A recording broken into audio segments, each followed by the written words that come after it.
Welcome to top headlines. CM Chandrababu అధ్యక్షతన assembly committee హాల్లో NDA శాసనసభాపక్ష సమావేశం జరిగింది. ఈ సమావేశానికి డిప్యూటీ సీఎం పవన్ కళ్యాణ్ సహా కూటమి ఎమ్మెల్యేలంతా హాజరయ్యారు. అసెంబ్లీ సమావేశాల్లో అనుసరించాల్సిన వ్యూహాలు, ప్రస్తావించాల్సిన అంశాలపై చర్చించారు. శాంతి భద్రతలకు విఘాతం కలిగించేలా ఎవరూ వ్యవహరించవద్దని ఎమ్మెల్యేలకు చంద్రబాబు సూచించారు. శాంతి భద్రతలకు విఘాతం కలిగిస్తే మన అని కూడా చూడనని హెచ్చరించారు. కక్ష సాధింపులు తాను కూడా చేయగలనని, రాజకీయ ప్రతీకారాలకు మనం వెళ్లొద్దని చెప్పారు. ఇసుక జోలికి ఎవరూ వెళ్లొద్దని అన్నారు. ఇసుక విధానాన్ని మరింత పారదర్శకంగా అమలు చేద్దామని, మరిన్ని సలహాలు ఉంటే ఇవ్వాలని అడిగారు.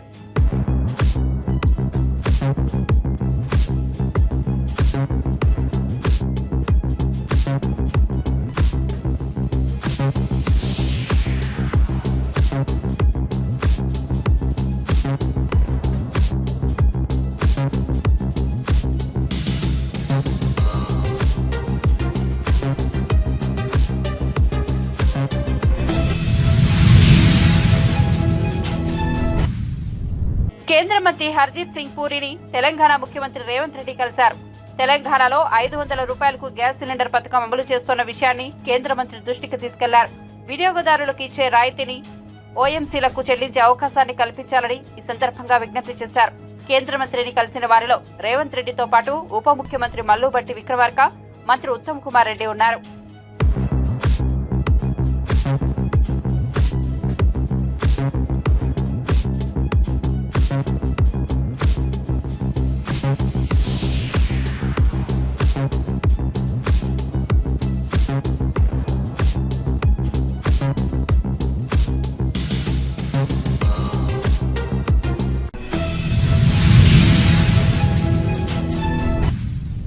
బడ్జెట్ సమావేశాలకు ముందు ప్రధాని నరేంద్ర మోదీ జాతినుద్దేశించి ప్రసంగించారు. ఈ సందర్భంగా ప్రధాని మోదీ వర్షాకాల సమావేశాలు ప్రారంభం కానున్నాయి. నేడు యావత్ దేశం దృష్టి దీనిపైనే ఉంది. ఇది సానుకూల శక్తిగా ఉండాలి. 60 ఏళ్ల తర్వాత ప్రభుత్వం మూడోసారి అధికారంలోకి వచ్చి మూడో ఇన్నింగ్స్ లో తొలి బడ్జెట్ ను ప్రవేశపెట్టే అవకాశం దక్కడం గర్వించదగ్గ విషయమని ప్రధాని మోదీ అన్నారు. देश के गरीब, देश के किसान, देश के युवा, देश की महिलाएं, उनके सामर्थ्य के लिए, उनको एम्पावर करने के लिए जन भागीदारी का एक जन आंदोलन खड़ा कर करके 2047 के सपने को पूरा करने के लिए हम पूरी ताकत लगाए। मुझे आज बहुत दुख के साथ कहना है कि 2014 के बाद कोई सांसद 5 साल के लिए आए, कुछ सांसदों को 10 साल के लिए मौका मिला, लेकिन बहुत से सांसद ऐसे थे जिनको अपने क्षेत्र की बात करने का अवसर नहीं मिला। अपने विचारों से संसद को समृद्ध करने का अवसर नहीं मिला, क्योंकि कुछ दलों की नकारात्मक राजनीति ने देश के संसद के महत्वपूर्ण समय को एक प्रकार से अपनी राजनीतिक विफलताओं को ढांकने के लिए दुरुपयोग किया है। मैं सभी दलों से आग्रहपूर्वक कहता हूं कि कम से कम जो पहली बार सदन में आए हैं, ऐसे बहुत बड़ी संख्या में हमारे माननीय सांसद हैं और सभी दल में हैं, उनको अवसर दीजिए, चर्चा में उनके विचारों को प्रकट करने का मौका दीजिए, ज्यादा से ज्यादा लोगों को आगे आने का अवसर दीजिए। और आपने देखा होगा कि पार्लियामेंट के नए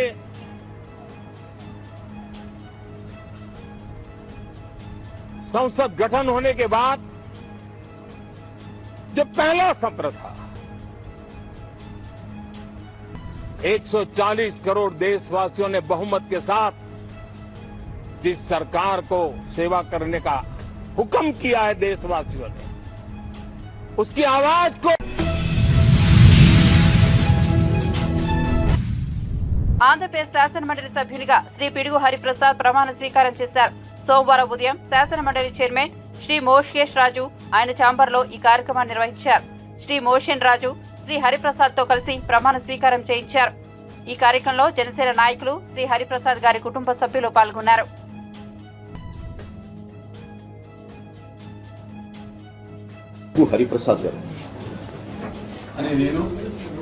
పిడుగు హరిప్రసాద్ అనే నేను ఆంధ్రప్రదేశ్ శాసన పరిషత్తు సభ్యునిగా ఎన్నికైనందున శాసనం ద్వారా నిర్మితమైన భారత రాజ్యాంగం పట్ల నిజమైన విశ్వాసం, విధేయత చూపుతానని, భారతదేశ సార్వభౌమాధికారాన్ని, సమగ్రతను కాపాడుతానని, నేను స్వీకరించబోయే కర్తవ్యాన్ని శ్రద్ధాశక్తులతో నిర్వహిస్తానని దైవసాక్షిగా ప్రమాణం చేస్తున్నాను. నేను ఆంధ్రప్రదేశ్ శాసన పరిషత్తు సభ్యుడైన పిడుగు హరిప్రసాద్ అనే నేను పరిషత్తు నియమాలకు కట్టుబడి ఉంటానని, వాటిని అనుసరిస్తానని, పరిషత్తు మర్యాదలను పాటిస్తానని, సాంప్రదాయాలను గౌరవిస్తానని దైవసాక్షిగా ప్రమాణం చేస్తున్నాను.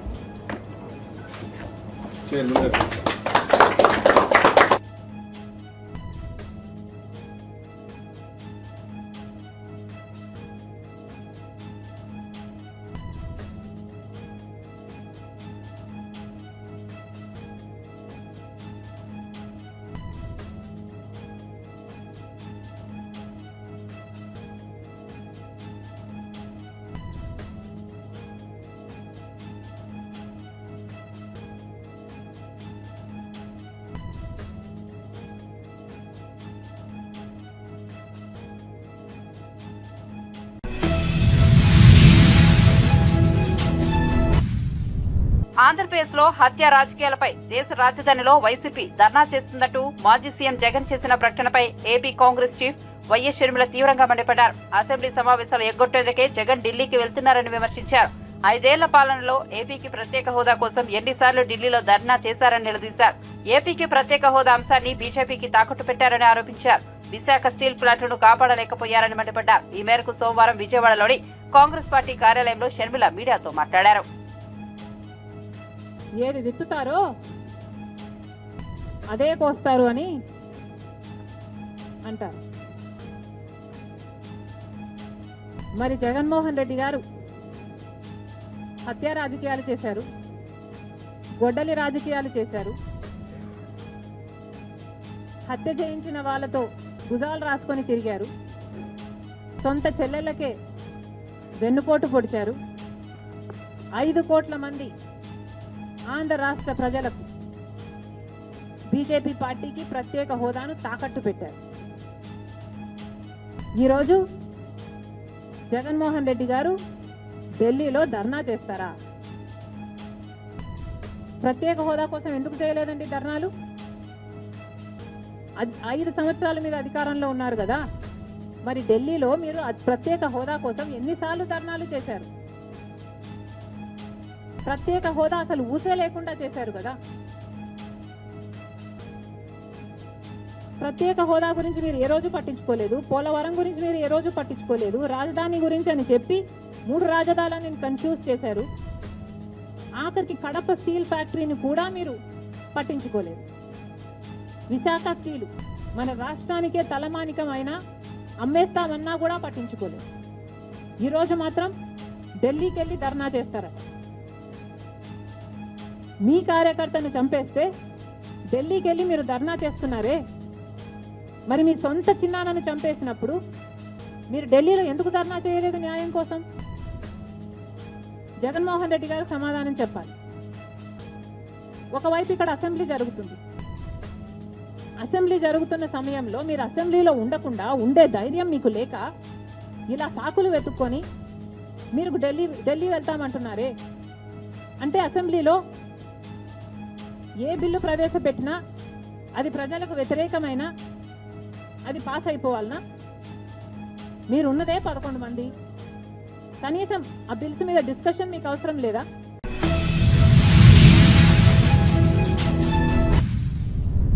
ఐఏఎస్ అధికారిని స్మితా సబర్వాల్ పోస్టు దివ్యాంగులను ఆందోళనకు గురి చేస్తోందని CSB IAS academy chief Balalatha అన్నారు. సోషల్ మీడియాలో ఆమె పెట్టిన పోస్ట్ ప్రభుత్వ ఆలోచన, సొంత ఆలోచన అని ప్రశ్నించారు. 24 గంటల్లో స్మితా సబర్వాల్ తన వ్యాఖ్యలను ఉపసంహరించుకోవాలని డిమాండ్ చేశారు. లేదంటే జైపాల్ రెడ్డి స్మృతివనం వద్ద నిరవధిక నిరాహార దీక్ష చేపడతామని స్పష్టం చేశారు. తెలంగాణ ప్రభుత్వానికి ప్రతినిధిగా రాస్తుందా? నా క్వశ్చన్. అందరి తరపున, దివ్యాంగుల తరపున మొదటి క్వశ్చన్ ఆవిడకి, ప్రభుత్వానికి కూడా, ఇది ప్రభుత్వం ఆలోచన, ఆవిడ ఒక్కదాని ఆలోచన. రెండో క్వశ్చన్, ఒక ఇన్సిడెంట్, ఇండియాలో జరిగిన ఒక ఇన్సిడెంట్ తీసుకుని అసలు ప్రీమియర్ సర్వీసులు IAS, IPS లాంటి వాటిలో దివ్యాంగులకి ఫిజికల్ ఫిట్నెస్ లేదు అని ఆవిడ ప్రకటించేసింది. IAS, IPS చేయడానికి ఫిజికల్ ఫిట్నెస్ కావాలా, మెంటల్ ఫిట్నెస్ కావాలా? ఇది నా రెండో ప్రశ్న. ఆవిడ పరిగెడుతూ పనిచేస్తుందా, కార్లెక్కి చాపర్లెక్కి పనిచేస్తుందా? ఎన్ని రోజులు ఆవిడ ఫీల్డ్ వర్క్ లో పరిగెడుతూ పనిచేస్తుందో నాకు కావాలి. మూడోది, సివిల్ సర్వీసెస్ లో ఫిజికల్లీ ఛాలెంజ్డ్ వాళ్ళకి ఫిట్ గా కాదు, వాళ్ళు చేయలేరు అని ఈవిడేమైనా రీసెర్చ్ చేసిందా? ఆవిడ చేసిన ఈ ట్వీట్ అందరి మీద, దివ్యాంగుల మీద, సమాజం మీద ఎటువంటి ప్రభావం చూపింది? ఒకటి, ఆల్రెడీ దివ్యాంగులు సమాజంలో వివక్షకు గురవుతున్నారు.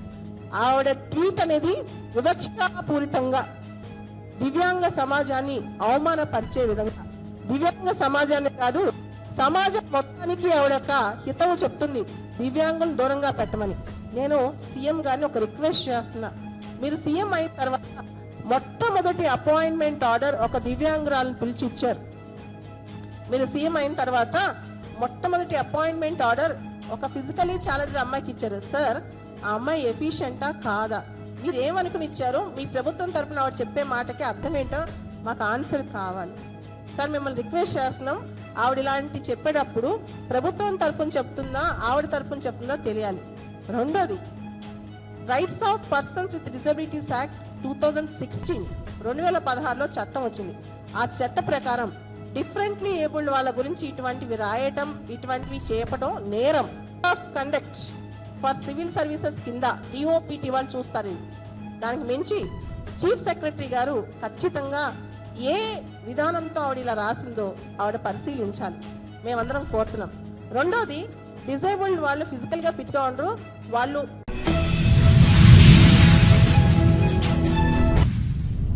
హైదరాబాద్, సికింద్రాబాద్ లో బోనాల ఉత్సవాలు అంగరంగ వైభవంగా కొనసాగుతున్నాయి. లష్కర్ బోనాల్లో భాగంగా రంగం కార్యక్రమాన్ని నిర్వహించారు. ఈ సందర్భంగా మాతంగి స్వర్ణలత భవిష్యవాణి వినిపించారు. ఈ మేరకు మాట్లాడుతూ, ప్రజలు చేసే పూజలు ఆనందంగా స్వీకరించా, నాకు చాలా సంతోషంగా ఉంది. కావలసిన పూజలన్నీ అందిస్తున్నారు. బోనం నాకు ఎవరు తెచ్చినా నాకు ఆనందమే. నన్ను చూడాలంటే 48 గంటల కష్టం అంటున్నారు. ఆ మాత్రం కష్టపడలేరా? ఏమీ తెచ్చినా నేను ఆనందంగా తీసుకుంటా, ఎటువంటి వ్యాధి రాకుండా చూసుకుంటానని చెప్పారు. వర్షాలు ఉన్నాయి మీకు, పాడి పంటలు కూడా సమృద్ధిగానే ఉన్నాయి మీకు, ఎటువంటి లోటు లేదు మీకు. కానీ మీరు మాత్రం ఆనందంగా సంతోషంగా ఉండండి. మరి ఎటువంటి అనుమానాలు పెట్టుకోకండి. నన్ను నమ్మిన వాళ్ళకు నేను తప్పకుండా మీ కోరికలు తీర్చడానికి ఉన్నాను. వర్షాలు మీకు కోరినన్ని వర్షాలు ఉన్నాయి. మీకు ఎంత కోరుకుంటే అంత విధంగా ఉన్నాయి, గాని అంతకు మించి మీరు కోరుకోకండి. అమ్మా, నీ ఆశీర్వాద గొడవలంత వరకే మాకు సంభవిస్తాయి, దీనిలో ఏమాత్రం సందేహం లేదు. మా తెలంగాణ ప్రజలందరినీ ఎంత ఆనందంగా నువ్వు ఆశీర్వదిస్తున్నావు, లోకంలోని ప్రజలందరినీ కూడా అలాగే ఆశీర్వదిస్తున్నావు. అయితే ఇక్కడ ఒక చిన్న సంశయం ఏంటంటే, ఏనాడు నన్ను బాధ పెట్టాలని కాదమ్మా, దినదిన కృతమానమై ఈనాడు వందలు, వేలు, లక్షలు, కోట్లలోకి వచ్చేసారు జనం. ఈ కోట్లలోకి వచ్చినటువంటి జనమందరూ 48 గంటలు ఎడతెరిపి లేకుండా నీ దర్శనం చేసుకొని నీ యొక్క ఆశీర్వాదం పొంది నీకు పలహారాలు, పండ్లు అన్ని సమర్పించుకొని నీ తృప్తిని తెలియజేయమని వేడుకుంటున్నాను తల్లి. నన్ను దాటి రావాలంటే, నా వద్దకు రావాలంటే ఆ మాత్రం కూడా కష్టం లేకుంటే ఎట్లా బాలక? మిన్ను కాపాడేది కూడా నేనే కదా. ఎటు తిరిగి మీరు కష్టం లేకుండా ఉంటే మీరు సుమ్మరి పూతలు అయిపోతారు కదా. ఆ మాత్రం కూడా మీరు కష్టపడాలి కదా నా వద్దకు రావడానికి కూడా. కానీ సంతోషంగా మీరు ఏమి తెచ్చినా గాని, పలహార తెచ్చినా, పండు తెచ్చినా, ఏమి తెచ్చినా, సాగ తెచ్చినా, మోనం తెచ్చినా ఆనందంగా అందుకునే భారం తప్పనిసరిగా అందుకుంటా. నేను పిల్ల జల్ల గాని, గట్టు గోదా గాని, ఎటువంటి ఆపద రాకుండా చూసుకుంటాయి, ఎటువంటి వ్యాధి రాకుండా చూసుకునే భారం కూడా నాది.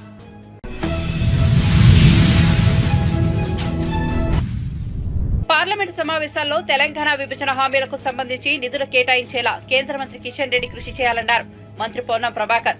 హైదరాబాద్ అభివృద్ధికి సంబంధించి కేంద్రం నిధులు కేటాయించాలని డిమాండ్ చేశారు. ఇక్కడ కూడా ఒక్క రూపాయి రాలే. ఇప్పటికైనా శాఖ లేకపోయినా కేంద్ర మంత్రిగా హైదరాబాద్ లో చారిత్రాత్మక పురావస్తు లేదా ఇతరత్ర ప్రజలకు సంబంధించి టూరిజం రంగంలో ఉపయోగపడే విధంగా హైదరాబాద్ ను అభివృద్ధి చేయడానికి ప్రత్యేక నిధులు తీసుకురండి. హైదరాబాద్ లో ఉన్న ఉస్మానియా యూనివర్సిటీ కావచ్చు, ఉస్మానియా హాస్పిటల్ కావచ్చు, గాంధీ హాస్పిటల్ కావచ్చు, జయశంకర్ అగ్రికల్చర్ యూనివర్సిటీ కావచ్చు, కొండా లక్ష్మణ్ బాపూజీ హార్టికల్చర్ యూనివర్సిటీ కావచ్చు, వెటర్నరీ యూనివర్సిటీస్, ఇవన్నీ యూనివర్సిటీస్, వీటన్నిటికి సంబంధించి ప్రత్యేకమైన నిధులు తేవాలని కోరుతా ఉన్నాం. అవేం లేకుండా వాటినే రాష్ట్ర ప్రభుత్వానికి సంబంధించి ఏదో హైదరాబాద్ అనాథ అవుతా ఉందన్నటువంటి హైదరాబాద్ ఇమేజ్ దెబ్బకొట్టే ప్రయత్నం చేయకండి. మేము రాష్ట్ర ప్రభుత్వం నుంచి ఏదైనా చేయాల్సి ఉంటే మాకు ఒకవేళ మేము దాన్ని విస్మరిస్తే మాకు సూచన చేయండి.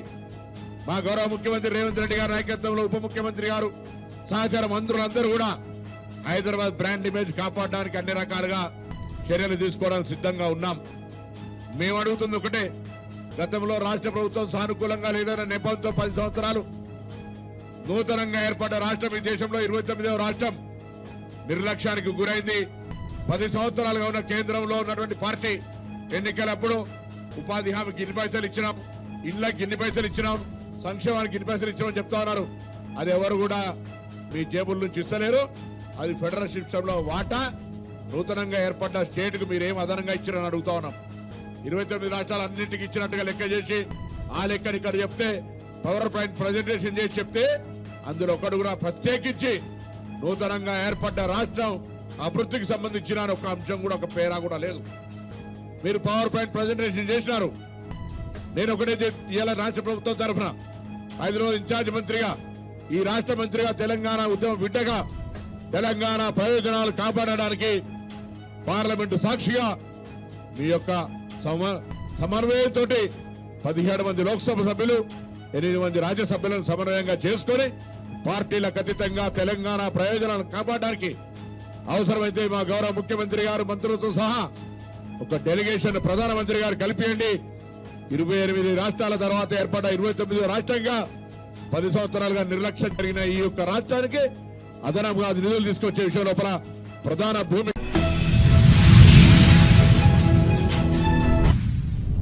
అంతర్రాష్ట్ర డ్రగ్ ఫ్రెండ్లింగ్ ర్యాకెట్ ను ఛేదించామన్నారు Rachakonda CP Sudheer Babu. LB Nagar SOT, Jawahar Nagar పోలీసులు సంయుక్త ఆపరేషన్ నిర్వహించి నిందితులను పట్టుకున్నారని చెప్పారు. 2 నిందితులను అరెస్ట్ చేసి వారిపై ఎన్డీపీఎస్ యాక్ట్ కింద కేసు నమోదు చేశామన్నారు. నిందితుల నుండి 45 లక్షల విలువ చేసే గసగసాలు, గడ్డి, ఎండిఎంఏ డ్రగ్స్ ను స్వాధీనం చేసుకున్నామని తెలిపారు.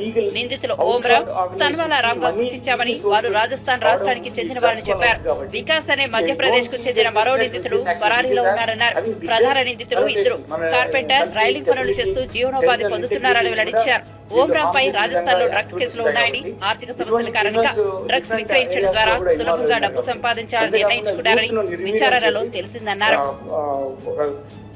గ్రేట్ ఇండియన్ ఎథోస్ ఉన్నటువంటి కంట్రీ ఒక గ్రేట్ లెవెల్స్కి వెళ్లకుండా కూడా ఈ విధంగా వాళ్ళు నిర్వీర్యం చేసి మనము అనుకున్న లెవెల్లో మన వాళ్ళు గ్రోత్ లేకుండా చూసేటువంటి ఒక ప్రాక్సీ వార్ కూడా ఇది. కాబట్టి మన అందరము పేరెంట్స్కు ఇన్వాల్వ్ చేసి మాట్లాడి, స్కూల్ మేనేజ్మెంట్తో మాట్లాడి, ఇటువంటి యాక్టివిటీస్ జరిగితే తొందరగా కంటైన్ చేయాలి. ఫ్రీ ఫ్లో ఆఫ్ ఇన్ఫర్మేషన్ ఇవ్వాలి.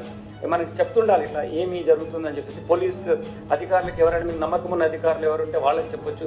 ఎస్ఓటీ ఆఫీసర్స్ ఉంటారు, పోలీస్ స్టేషన్ ఉంటారు. మీకు ఎవరికైతే యూ ఫీల్ కాన్ఫిడెంట్ అటువంటి అధికారికి మీరు ఇన్ఫార్మ్ చేయండి. ఇది ఒక అందరం కలిసి కలెక్టివ్ వార్ ఫుటింగ్ లెవెల్లో దించేయాలి. ప్రభుత్వం కూడా చాలా ఫోకస్గా దీన్ని కంటైన్ చేయాలని ఉంది. మన రాష్ట్రాన్ని డ్రగ్ ఫ్రీ స్టేట్గా చేయడానికి అనేదే గోల్. కాబట్టి ఇది ఇప్పుడు నా వన్ పర్టికులర్ గ్రూప్ అనే కాదు, ఎంటైర్ సొసైటీకి మనము చెప్పాల్సిన అవసరం ఉంది. ఇటువంటి చేసిన వాళ్ళకు నేరం చాలా పెద్ద నేరం, శిక్ష ఎక్కువ ఉంటుంది. ఈ నేరస్తులు కేవలం డ్రగ్ ట్రాన్స్పోర్టేషన్లోనే కాదు, వాళ్ళు బిగ్గర్ క్రైమ్లో కూడా వాళ్ళు తెలియకుండా ఇన్వాల్వ్ అవుతున్నారు. మేజర్ ఇంటర్నేషనల్ క్రిమినల్ గ్యాంగ్స్ లేకపోతే ఇంటర్నేషనల్ లెవెల్లో చేసినటువంటి టెర్రరిస్ట్ గ్యాంగ్స్ కూడా కనెక్టివిటీ ఉంటుంది కాబట్టి ఇటువంటి వాళ్ళ చిన్నపిల్లలు కూడా దీనికి అలవాటు పడిపోయి వాళ్ళ మంచి భవిష్యత్తు పాటు చేసుకుంటారు కాబట్టి స్కూల్ స్టూడెంట్స్ కానీ డిఫరెంట్ ప్రొఫెషనల్స్ ఎవరు ruin their entire career entire life family ruin అయిపోయినాయి. ఇవన్నీ మనం బాధ్యత తీసుకొని పేరెంట్స్ వీళ్ళు ఇటువంటి చిన్నపిల్లలు కానీ పెద్దవాళ్ళు ఎవరైనా వాళ్ళు ఉంటే మాకు ఇన్ఫామ్ చేయండి. డిఫరెంట్ ప్రొఫెషనల్ గ్రూప్స్ కూడా ఉంటే ఇన్ఫామ్ చేయండి. డిఫరెంట్ కాలనీస్లో ఇటువంటి ఇష్యూ ఉంటే చేయండి. ముఖ్యంగా ఇది సిటీస్లో ఎక్కడో కాలేజ్లోనో లేకుంటే ఏదైనా యూనివర్సిటీ ప్రాంతంలోనే అని ఒకప్పుడు పూర్వకాలం మేము చదువుకుంటూ ఉండేది. But it has gone to the villages now. చాలా ఏరియాస్కి టచ్ అయ్యేది కాదు ఈ డ్రగ్స్ అనేది. ఇప్పుడు ప్రతి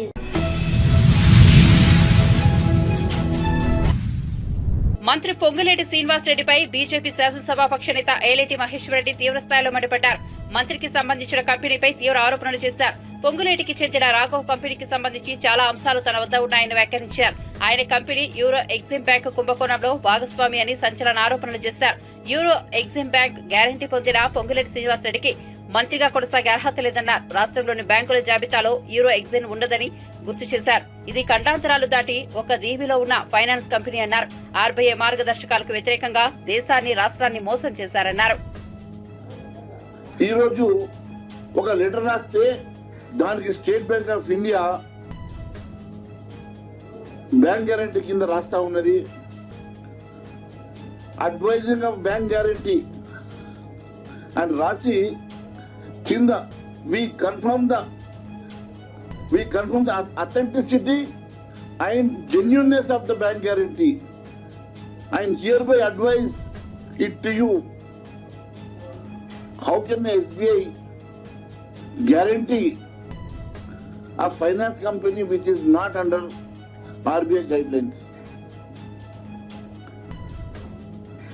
ఆ కంపెనీకి మళ్ళీ ఏమంటా ఉన్నారంటే I hereby advise it to you without any risk and responsibility from our side. మా తరఫు నుంచి ఎలాంటి రెస్పాన్సిబిలిటీ లేదు, రిస్క్ మాకు సంబంధం లేదు. కానీ we confirm the authenticity and genuinity. We confirm the authenticity and genuinity of the bank. ఆ బ్యాంకుకు ఉన్నటువంటి నెట్వర్క్ 8 కోట్ల రూపాయలు అయితే నువ్వు 432 కోట్ల రూపాయలకు ఇచ్చేటువంటి బ్యాంక్ గ్యారెంటీకి నువ్వు దాని జెన్యూనిటీ గురించి మాట్లాడే అధికారం స్టేట్ బ్యాంక్ ఎక్కడ ఉన్నది? మరి అది రిసీవ్ చేసుకునేటువంటి మెట్రోపాలిటన్ రీజన్ కానీ లేకుంటే సంబంధించినటువంటి అధికారులు కానీ ఇలాంటివి. నేను ఇది ఒక ఎగ్జాంపుల్ చెప్తా ఉన్నాను. ఇలాంటి ఎన్నో కంపెనీలు, ఎన్నో ఆర్గనైజేషన్లకు, ప్రభుత్వ కంపెనీలకు ఈ బ్యాంక్ గ్యారెంటీ ఎస్బీఐ ద్వారానో యూనియన్ బ్యాంక్ ఆఫ్ ఇండియా ద్వారానో లెటర్ పెట్టేస్తే ఎవరైనా చూస్తూ ఉంటే లెటర్ మీద ఎస్బీఐ బ్యాంక్ గ్యారెంటీ ఇచ్చినట్టుగా ఉన్నది. ఎవరు చూసినా కూడా ఇది ఎస్బీఐ బ్యాంక్ గ్యారెంటీ అనుకునేటట్టుగా ఉన్నది. కానీ ఇది ఎస్బీఐ గ్యారెంటీ కాదు. This is a guarantee given by euro Texas. This euro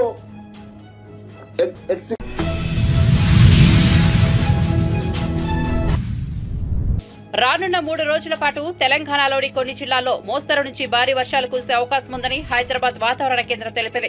Komaram Bheem, Asifabad, Mancherial, Jagtial, Peddapalli, Jayashankar, Bhupalpally జిల్లాలో భారీ వర్షాలు కురిసే అవకాశం ఉందని తెలిపింది.